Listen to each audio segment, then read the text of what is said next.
হারিয়ে যাওয়া কালি কলম শ্রীপান্থ কথায় বলে কালি কলম মন লেখে তিনজন, কিন্তু কলম কোথায়?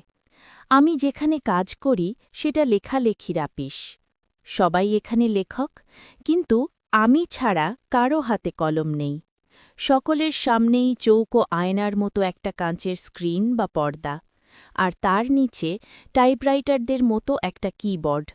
প্রতিটি বোতামে ছাপা রয়েছে একটি করে হরফ। লেখকরা অনবরত তা দিয়ে লিখে চলেছেন, মাঝে মাঝে লেখা থামিয়ে তাকাচ্ছেন সেই পর্দার দিকে। যা ইতিমধ্যে লেখা হয়েছে তাই ফুটে উঠেছে পর্দায়। আমি যা লিখি ওরা ভালোবেসে আমার লেখাকেও এভাবে ছাপার জন্য তৈরি করে দেন। একদিন যদি কোনো কারণে কলম নিয়ে যেতে ভুলে যাই, তবেই বিপদ। কলম, কারো সঙ্গে কলম নেই। যদি বা কারো কাছে গলা শুকনো ভোতা মুখ একখানা জোটে, তবে তাতে লিখে আমার সুখ নেই। দায়সারাভাবে কোনো মতে সেদিনকার মতো কাজ সারতে হয়।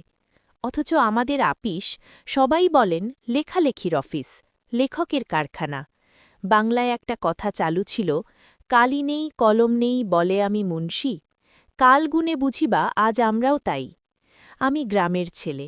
৫০-৬০ বছর আগে আমার মতো যারা বাংলার অজ পাড়াগায়ে জন্মেছেন, তারা হয়তো বুঝবেন কলমের সঙ্গে আমাদের কি সম্পর্ক। আমরা কলম তৈরি করতাম রোগা বাঁশের কঞ্চি কেটে। মুশকিল হতো কলমের মুখটি চিরে দেওয়ার সময়। বড়রা শিখিয়ে দিয়েছিলেন, কলম শুধু সূচল হলে চলবে না, কালি যাতে একসঙ্গে গড়িয়ে না পড়ে তার জন্য মুখটা চিরে দেওয়া চাই। তবে কালি পড়বে ধীরে ধীরে চুইয়ে। কোথায় পড়বে? না, লেখার পাতে।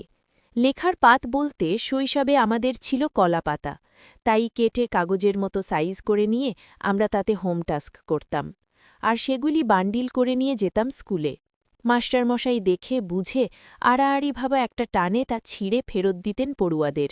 আমরা ফেরার পথে কোনো পুকুরে তা ফেলে দিয়ে আসতাম। বাইরে খেলে গরু খেয়ে নিলে অমঙ্গল। অক্ষর জ্ঞানহীনকে লোকে বলে ওর কাছে ক অক্ষর গোমাংস। গরুকে অক্ষর খাওয়ানোও নাকি পাপ। আমরা কালিও তৈরি করতাম নিজেরাই। অবশ্য মা পিসি দিদিরাও সাহায্য করতেন। প্রাচীনেরা বলতেন, তিল ত্রিফলা শিমুল ছালা ছাগ দুগ্ধে করি মেলা, লৌহ পাত্রে লোহায় ঘষি ছিঁড়ে পত্র না ছাড়ে মসি। ভালো কালি তৈরি করতে হলে এই ছিল তাদের ব্যবস্থাপত্র। আমরা এত কিছু আয়োজন কোথায় পাব? আমাদের ছিল সহজ কালি তৈরি পদ্ধতি। বাড়ির রান্না হতো কাঠের উনুনে, তাতে কড়াইয়ের তলায় বেশ কালি জমত। লাউ পাতা দিয়ে তা ঘষে তুলে একটা পাথরের বাটিতে জলে তা গুলে নিতে হতো। আমাদের মধ্যে যারা ওস্তাদ, তারা ওই কালো জলে হর্তকি ঘষত। কখনো কখনো মাকে দিয়ে আতপ চাল ভেজে পুড়িয়ে তা বেটে ওতে মিশাত। সব ভালো করে মেশাবার পর একটা খুন্তির গোড়ার দিকটা পুড়িয়ে লাল টকটক করে সেই জলে ছ্যাঁকা দেওয়া হতো। অল্প জল তো, তাই অনেক সময় টকবক করে ফুটত। তারপর ন্যাকড়ায় ছেঁকে দোয়াতে ঢেলে কালি। দোয়াত মানে মাটির দোয়াত। বাঁশের কলম, মাটির দোয়াত, ঘরে তৈরি কালি আর কলাপাতা, বলতে গেলে তাই নিয়েই আমাদের প্রথম লেখালেখি। এত বছর পরে সেই কলম যখন হাতছাড়া হওয়ার উপক্রম, তখন মনে কষ্ট হয় বইকি। ভাবি, আচ্ছা, আমি যদি যীশুখ্রিস্টের আগে জন্মাতাম, যদি ভারতে জন্ম না হয়ে আমার জন্ম হতো প্রাচীন মিশরে, আমি যদি বাঙালি না হয়ে হতাম প্রাচীন সুমেরিয়ান বা ফিনিসিয়ান, তবে হয়তো নীল নদীর তীর থেকে একটা নলখাংরা ভেঙে নিয়ে আসতাম, সেটিকে ভোতা করে তুলি বানিয়ে লিখতাম, হয়তো সূচলো করে কলম বানাতাম, হয়তো ফিনিসীয় আমি বনপ্রান্ত থেকে কুড়িয়ে নিতাম একটা হাড়, সেই আমার কলম। এমনকি আমি যদি রোম সাম্রাজ্যের অধীশ্বর হতাম, আমি যদি হতাম স্বয়ং জুলিয়াস সিজার, তাহলেও আমার শ্রেষ্ঠ কারিগররা বড়জোর একটা ব্রঞ্জের শলাকা, যার পোশাকি নাম স্টাইলাস, তুলে দিত আমার হাতে। তার বেশি কিছু নয়। সিজার যে কলমটি দিয়ে কাসকাটে আঘাত করেছিলেন, সেটি কিন্তু এই স্টাইলাস বা ব্রোঞ্জের ধারালো শলাকা। কলম সেদিন খুনিও হতে পারে বইকি। চীনারা অবশ্য চিরকালই লিখে আসছে তুলিতে। তাদের বাদ দিলে এই সেদিন পর্যন্ত বিশ্বের জ্ঞানাঞ্জন শলাকা ছিল সর্বার্থে শলাকা, তা বাঁশের হোক, নলখাংরা হোক, পাখির পালক আর ব্রোঞ্জেরই হোক। এখন স্কুলের ছেলেমেয়েদের তহবিলেও হয়তো দেখা যায় রকমারি কলম। হয়তো গ্রামাঞ্চলেও আজ বাঁশের কঞ্চির কলম আর খুঁজে পাওয়া যাবে না। খাগের কলম দেখা যায় একমাত্র সরস্বতী পুজোর সময়। কাঁচের দোয়াতে কালির বদলে দুধ, ফাউন্টেন পেন বা বল পেনের বদলে খাগের কলম। পালকের কলমও আর চোখে পড়ে না। তার ইংরেজি নাম কুইল। লর্ড কার্জন বাঙালি সাংবাদিকদের গরম গরম ইংরেজি দেখে তাদের বলতেন বাবু কুইল ড্রাইভার্স। এখন পালকের কলম দেখতে হলে পুরানো দিনের তৈলচিত্র কিংবা ফটোগ্রাফ ছাড়া গতি নেই। উইলিয়াম জোন্স কিংবা কেরি সাহেবের মুন্সি ছবিতে দেখা যায় তাদের সামনে তাদের দোয়াতে গোজা পালকের কলম। এই পালক কেটে কলম তৈরি করার জন্য সাহেবরা ছোট্ট একটা যন্ত্র বের করেছিলেন। যন্ত্রটা এক ধরনের পেন্সিল শার্পেনারের মতো, তাতেও রয়েছে ধারালো ব্লেড। পালক ঢুকিয়ে চাপ দিলেই ব্যাস তৈরি হয়ে গেল কলম। পালকের কলম তো দূরের স্থান, দোয়াত কলমই বা আজ কোথায়? কোনো আপিসে দেখা যায় টেবিলের উপর সাজানো রয়েছে দোয়াত কলম, কিন্তু সেসব ফাঁকি মাত্র। ওই কলম দুটি আসলে ছদ্মবেশী বল পেন মাত্র। তাকে আবার কেউ বলেন ডট পেন। কিছুকাল আগে একজন বিদেশি সাংবাদিক লিখেছিলেন, কলকাতার চৌরঙ্গীর পথে গিজগিজ করছে ফেরিওয়ালা। তাদের প্রতি ৩ জনের মধ্যে একজনের পেশা কলম বিক্রি। এক হাতে 10 কলমধারী ফেরিওয়ালা কিন্তু এখনও দেখা যায়। সস্তার চূড়ান্ত। ফলে প্রত্যেকের পকেটে কলম। শুধু কি পকেটে?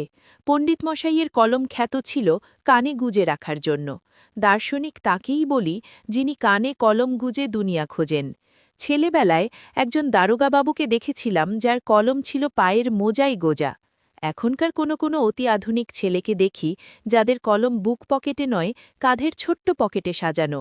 কেউ অবশ্য চুলেও কলম ধারণ করেন, সেটা অবশ্য ইচ্ছাকৃত নয়, ভিড়ের ট্রামে বাসে যাতায়াতের ফল। মহিলা যাত্রী ট্রাম থেকে নামছেন, কে একজন চেঁচিয়ে উঠল, ও দিদি আপনার খোপায় কলম। বিস্ফোরণ, কলম বিস্ফোরণ। একসময় বলা হতো কলমে কায়স্থ চিনি, গোফেতে রাজপুত। এখন কলম বা গোপ কোনোটিই আর বিশেষ কারো নয়। কালির অক্ষর নাইকো পেটে চণ্ডী পড়েন কালীঘাটে। এখনকার পেটে কত অক্ষর তা নিয়ে যাদের ভাবনা তারা ভাবুন। আমরা শুধু জানি দেশে সবাই স্বাক্ষর না হলেও কলম এখন সর্বজনীন। সত্যি বলতে কি, কলম এখন এতই সস্তা এবং এতই সর্বভোগ্য হয়ে গেছে যে পকেটমাররাও এখন আর কলম নিয়ে হাত সাফাইয়ের খেলা দেখায় না। কলম তাদের কাছে আজ অস্পৃশ্য। পণ্ডিতরা বলেন, কলমের দুনিয়ায় যা সত্যিকারের বিপ্লব ঘটায় তা হল ফাউন্টেন পেন। এককালে বাংলায় তাকে বলা হতো ঝর্ণা কলম। নামটা রবীন্দ্রনাথের দেওয়াও হতে পারে। একদিন অফুরন্ত এই কালির ফোয়ারা যিনি খুলে দিয়েছিলেন, তার নাম লুইস অ্যাডসন ওয়াটারম্যান। সেকালের আরও অনেক ব্যবসায়ীর মতো দোয়াত কলম নিয়ে কাজে বেরোন তিনি। একবার গিয়েছেন আরেকজন ব্যবসায়ীর সঙ্গে চুক্তিপত্র সই করতে। দলিল কিছুটা লেখা হয়েছে, এমন সময় দোয়াত হঠাৎ উপুর হয়ে পড়ে গেল কাগজে। আবার তিনি ছুটলেন কালির সন্ধানে। ফিরে এসে শোনেন, ইতিমধ্যে আরেকজন তৎপর ব্যবসায়ী সইসাবুত সাগ করে চুক্তিপত্র পাকা করে চলে গেছেন। বিমর্ষ ওয়াটারম্যান মনে মনে প্রতিজ্ঞা করলেন, আর নয়, এর একটা বিহিত তাকে পড়তেই হবে। জন্ম নিল ফাউন্টেন পেন। আমার মনে পড়ে প্রথম ফাউন্টেন পেন কেনার কথা। দ্বিতীয় মহাযুদ্ধের বেশ কয়েক বছর পরের ঘটনা। কলকাতার কলেজ স্ট্রিটের একটা নামী দোকানে গিয়েছি একটা ফাউন্টেন পেন কিনতে। দোকানি জানতে চান কি কলম। ব্যাস, ভ্যাবাচ্যাক্কা খেয়ে গেলাম। তিনি আউড়ে চলেছেন Parker, Shepherd, Waterman, Swan, Pilot, কোনটার কি দাম, সঙ্গে তাও তিনি মুখস্থ বলতে লাগলেন। আমার মুখের দিকে তাকিয়ে বুঝতে পারলেন আমার পকেটের অবস্থা। তবে হ্যাঁ, সস্তার একটা পাইলট নিয়ে যাও, জাপানি কলম, কিন্তু দারুণ। বসলেই মুখ থেকে খাপটা সরিয়ে ধা করে কলমটা টেবিলের এক পাশে দাঁড় করানো একটা কাঠের বোর্ডের উপর ছুঁড়ে দিলেন। সার্কাসে খেলোয়াড় যেমন একজন জ্যান্ত মানুষকে বোর্ডের গায়ে দাঁড় করিয়ে ধারালো ছুরি ছুঁড়ে দেয় তার দিকে, ভঙ্গিটি ঠিক সেরকম। সার্কাসের খেলায় লোকটি শেষ পর্যন্ত অক্ষত থাকে। আমাকে অবাক করে তিনি কলমটি বোর্ড থেকে খুলে নিয়ে দেখালেন, এই দেখো, নিব ঠিক আছে। 2-1 ছত্র লিখে দেখিয়ে দিলেন। আমি সেদিন সেই জাদু পাইলট নিয়েই ঘরে ফিরেছিলাম। পরে নামি অনেক নানা জাতের ফাউন্টেন পেন হাতে এসেছে, কিন্তু অনেক দিন পর্যন্ত বাঁচিয়ে রেখেছিলাম সেই জাপানি পাইলটকে। ফাউন্টেন পেনের এক বিপদ, তা লেখককে নেশাগ্রস্ত করে, অবশ্য যদি পয়সাওয়ালা লেখক হন। বিখ্যাত লেখক শৈলজানন্দ আমাকে দেখিয়েছিলেন তার ফাউন্টেন সংগ্রহ। ডজন দুজনে তো হবেই, পার্কারই বেশ কয়েক রকম ছিল। শৈলজানন্দ বলেছিলেন, এই নেশা পেয়েছি আমি শরৎদার কাছ থেকে। হ্যাঁ, শরৎচন্দ্র চট্টোপাধ্যায়। তারও ছিল ফাউন্টেন পেনের নেশা। আদিতে ফাউন্টেন পেনের নাম ছিল রিজার্ভার পেন। ওয়াটারম্যান তাকেই অনেক উন্নত করে তৈরি করেছিলেন ফাউন্টেন পেন, আমাদের ঝর্ণা কলম। গায়ের ছেলে আমি অবশ্য ফাউন্টেন পেন হাতে তুলে নিয়েছি অনেক পরে। আমি ছিলাম কালি কলমের ভক্ত, অর্থাৎ দোয়াত আর নিবের কলমের। বাঁশের কঞ্চি বা খাঁগের কলমকে ছুটি দিই শহরে হাই স্কুলে ভর্তির পর। কালি বানানোও তখন বন্ধ। কাঁচের দোয়াতে আমরা কালি বানাতাম কালি ট্যাবলেট বা বড়িগুলি দিয়ে। লাল নীল দুরকম বড়িই পাওয়া যেত। অবশ্য তৈরি কালিও পাওয়া যেত দোয়াতে এবং বোতলে। তাদের বাহারি সব নাম, কাজল কালি, সুলেখা ইত্যাদি। বিদেশি কালিও পাওয়া যেত, তবে তা প্রধানত ফাউন্টেন পেনের জন্য। নিব এবং হ্যান্ডেলও ছিল রকমারি, সূচলো মুখের নিবের মতো ছিল চওড়া মুখের নিব, যার যেমনটি চাই। হ্যাঁ, বিদেশে উন্নত ধরনের নিবও বের হয়েছিল একসময়। সেসব গরুর শিং নয়তো কচ্ছপের খোল কেটে তৈরি, খুবই টেকসই। পালকের কলম তাড়াতাড়ি ভোঁতা হয়ে যায়, তাই এই ব্যবস্থা। কখনো কখনো শিংয়ের নিবের মুখে বসানো হতো হিরে। ফাউন্টেন পেনের প্লাটিনাম, সোনা এসব দিয়ে মুড়ে তাকে আরও দামি, আরও পোক্ত করা হতো। এসব করে রকমারি চেহারার সস্তা দামি ফাউন্টেন পেন বাজারে ছেড়ে ক্রমে হটিয়ে দেওয়া হলো দোয়াত আর কলমকে। আমরা যখন কলেজে পড়ছি তখন বলতে গেলে সব পড়ুয়ার পকেটেই ফাউন্টেন পেন। কঞ্চির কলম, খাগের কলম, পালকের কলম সব উধাও। সেই সঙ্গে শিক্ষিত ঘরে কিংবা অফিসে আদালতে টেবিল থেকে উধাও জোড়া দোয়াত কলম, সেগুলো সাজিয়ে রাখার আসবাব। কালির আধার, ব্লটিং পেপার সব। একসময় লেখা শুকানো হতো বালি দিয়ে, পরে ব্লটিং পেপারে। সব মিলিয়ে লেখালেখি রীতিমতো ছোটখাটো একটা অনুষ্ঠান। দোয়াত যে কত রকমের হতে পারে না দেখলে বিশ্বাস করা শক্ত। কাঁচের, কাঠ গ্লাসের, পোর্সেলিনের, শ্বেতপাথরের, জেডের, পিতলের, ব্রোঞ্জের, ভেড়ার শিংয়ের, এমনকি সোনারও। গ্রামে কেউ দু একটা পাশ দিতে পারলে বুড়ো বুড়িরা আশীর্বাদ করতেন, বেঁচে থাকো বাছা, তোমার সোনার দোয়াত কলম হোক। সোনার দোয়াত কলম যে সত্যই হতো তা জেনেছিলাম শুভ ঠাকুরের বিখ্যাত দোয়াত সংগ্রহ দেখতে গিয়ে। সাহিত্য এবং ইতিহাসের নানা চরিত্র পর্যন্ত যোগ করা ছিল কোনো কোনো দোয়াতে। অবাক হয়ে সেদিন মনে মনে ভাবছিলাম, এই সব দোয়াতের কালি দিয়েই না শেক্সপিয়ার, দান্তে, মিল্টন, কালিদাস, কাশিরাম দাস, কৃত্তিবাস থেকে রবীন্দ্রনাথ, বঙ্কিমচন্দ্র, শরৎচন্দ্র সব অমর রচনা লিখে গেছেন। হায়, কোথায় গেল সেসব দিন! এখন ফাউন্টেন পেন, ক্রমে তাও বুঝিবা যায়। এখন বল পেন বা ডট পেন। একরোগা লিকলিকে রিফেলে কে কতদূর দৌড়াতে পারে তা নিয়ে তার গর্ব। ফাউন্টেন পেনও অবশ্য কম যায় না। একটা বিদেশি কাগজে ফাউন্টেনের বিজ্ঞাপনে দেখছিলাম ওদের তহবিলে নাকি রয়েছে ৭০০ রকম নিব। যারা গান চর্চা করেন তাদের জন্য, যারা শ্রুতি লেখক বা স্টেনোগ্রাফার তাদের জন্য, যারা বাঁ হাতে লেখেন তাদের জন্য, এক কথায় সব ধরনের লেখকের জন্য আলাদা আলাদা নিব। যন্ত্রযুগ সকলের দাবি মেটাতেই তৈরি। হ্যাঁ, টাকার কুমিরদের খুশি করারও ব্যবস্থা তাদের হাতে। একটি কলমের দাম ধার্য হয়েছে ২৫০০ পাউন্ড। ১ পাউন্ড সমান ৭৫ টাকা। হিসাব করে দেখো কত টাকা। সেই কলমের সোনা রঙ্গ, হীরের হৃদয়। সোনায় গড়া হিরে বসানো জড়োয়া কলমের দাম তো হবেই। দামি বল পয়েন্টও আছে বটে। আশ্চর্য, সবই আজ অবলুপ্তির পথে। কম্পিউটার তাদের জাদুঘরে পাঠাবে বলে যেন প্রতিজ্ঞা করেছে। ফলে আমার মতো আরও কেউ নিশ্চয়ই বিপন্ন বোধ করছেন। মানুষের হাত থেকে যদি কেড়ে নেওয়া হয় কলম, যদি হাতের লেখা মুছে যায় চিরকালের জন্য, তবে কি আর রইল? বঙ্কিমচন্দ্র লিখেছিলেন, লাঠি তোমার দিন ফুরাইয়াছে। কলমের দিনও কি ফুরালো? হতে পারে, কিন্তু ইতিহাসে ঠাই কিন্তু তার পাকা। যারা ওস্তাদ কলমবাজ তাদের বলা হলো ক্যালিগ্রাফিস্ট বা লিপিকুশলী। মুঘল দরবারে একদিন তাদের কত না খাতির, কত না সম্মান। শুধু মুঘল কেন, বিশ্বময় সব দরবারেই। আমাদের এই বাংলামূলকেও রাজা জমিদাররা লিপিকুশলীদের গুণী বলে সম্মান করতেন, তাদের ভরণ পোষণের ব্যবস্থা করতেন। সাধারণ গৃহস্থ লিপিকরদের ডেকে পুঁথি নকল করাতেন। এখনও পুঁথি দেখলে চোখ জুড়িয়ে যায়। সমানি সমশীর্ষানি ঘনানি বিরলহানি চ। সব অক্ষর সমান, প্রতিটি ছত্র সুশৃঙ্খল পরিচ্ছন্ন, এক একজনের যাকে বলে মুক্তোর মতো হস্তাক্ষর। অথচ কত সামান্যই না রোজগার করতেন ওরা। ৪ খণ্ড রামায়ণ কপি করে একজন লেখক অষ্টাদশ শতকে পেয়েছিলেন নগদ ৭ টাকা, কিছু কাপড় আর মিঠাই। এক সাহেব লিখে গেছেন ১৯ শতকে ১২ আনায় ৩২,০০০ অক্ষর লেখানো যেত। তবু পুঁথির কত না মাহাত্ম্য, তাকে ঘিরে লিপিকরের কত না গর্ব। অনেক পুঁথিরই খবরদার, এ পুঁথি যেন কেউ চুরি করার চেষ্টা না করে। কলমকে বলা হয় তলোয়ারের চেয়েও শক্তিধর। ফাউন্টেন পেনও হয়তো আভাসে ইঙ্গিতে তাই বলতে চায়, কেননা অনুষঙ্গ হিসাবে ব্যারেল, কার্ট্রিজ এসব শব্দ শোনা যায়, কিন্তু কদাচিৎ বারুদের গন্ধ কানে পৌঁছায়।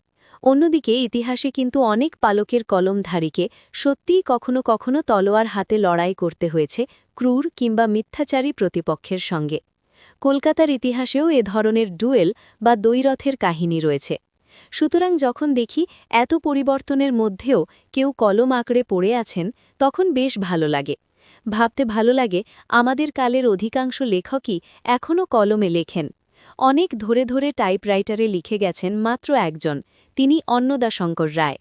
গত কয়েক বছর ধরে কবি সুভাষ মুখোপাধ্যায়ও টাইপরাইটার ধরেছেন। অন্যরা প্রায় সবাই লিখছেন কলমে, অবশ্য ফাউন্টেন পেন কিংবা বল পেনে। সম্ভবত শেষ পর্যন্ত নিবের কলমের মান মর্যাদা বাঁচিয়ে রেখেছিলেন একমাত্র সত্যজিৎ রায়।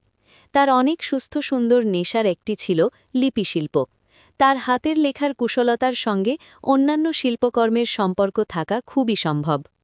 কে না জানেন রবীন্দ্রনাথ বেশি বয়সে যে চিত্রশিল্পী হিসেবে বিশ্বময় সম্মানিত হয়েছিলেন, তার সূচনা কিন্তু হাতে লেখা পাণ্ডুলিপির পাতায়। অক্ষর কাটাকুটি করতে গিয়ে আনমনে রচিত হয়েছিল ছন্দবদ্ধ সাদাকালো ছবি। কম্পিউটারও নাকি ছবি আঁকতে পারে, কিন্তু সেই ছবি কতখানি যন্ত্রের আর কতখানি শিল্পীর। আমি কালিখেকো কলমের ভক্ত বটে, কিন্তু তাই বলে ফাউন্টেন পেন বা বল পেনের সঙ্গে আমার কোনো বিবাদ নেই। কেননা ইতিমধ্যেই বল পেনের কাছে আত্মসমর্পণ করে বসে আছি আমি। মনে মনে সেই ফরাসি কবির মতো বলেছি, তুমি সবল, আমি দুর্বল, তুমি সাহসী, আমি ভীরু। তবু যদি আমাকে হত্যা করতে চাও, আচ্ছা, তাহলে তাই হোক, ধরে নাও আমি মৃত। হ্যাঁ, একবার অন্তত নিবের কলমকে দেখা গেছে খুনির ভূমিকায়। অসাধারণ লেখক, তোমার আমার সকলের প্রিয় কঙ্কাবতী ডমরুধরের স্বনামধন্য লেখক ত্রৈলোক্যনাথ মুখোপাধ্যায় মারা গিয়েছিলেন নিজের হাতের কলম হঠাৎ অসাবধানতাবশত বুকে ফুটে গিয়ে। সেই আঘাতেরই পরিণতি নাকি তার মৃত্যু। বন্ধুরা, আজকের ক্লাসটি এখানেই শেষ করছি। তবে মনে রাখবে, ভালো ফলাফলের জন্য এই আলোচনার পাশাপাশি তোমাদের টেক্সট বুক খুঁটিয়ে পড়া খুব জরুরি। এই অধ্যায়ের সমস্ত প্রশ্ন উত্তর, নোটস এবং সাজেশন পাওয়ার জন্য এক্ষুনি ভিজিট করো আমাদের ওয়েবসাইট wbbsenotes.com। পরবর্তী ক্লাসের আপডেট পেতে চ্যানেলটি সাবস্ক্রাইব করে রেখো। ধন্যবাদ।